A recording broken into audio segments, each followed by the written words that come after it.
Sexta eliminatoria del octavo Futurity Garañones, final que es número 1, Separate Orphan, Jorge Rugerio.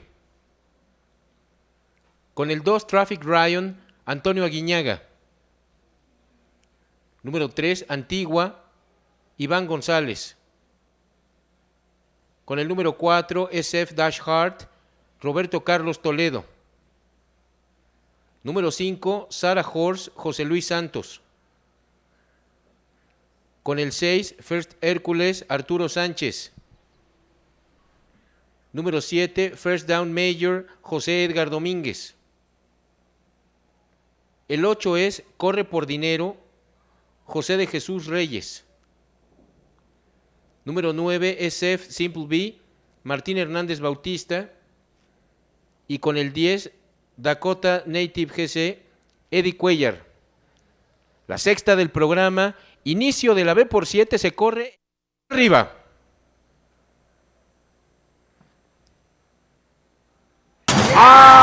¡Arrancan!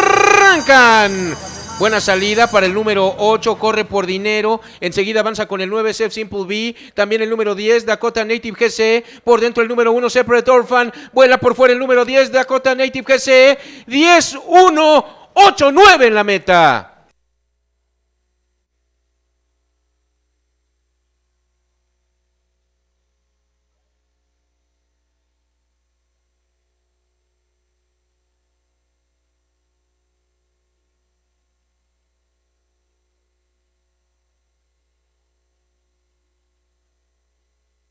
Ajena a la averiguación, Dakota Native GC con el número 10 está en el círculo de ganadores.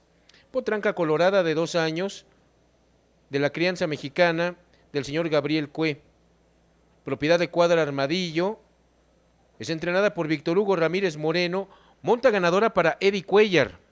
El tiempo de esta sexta carrera, 15 segundos con 59 centésimas. 15.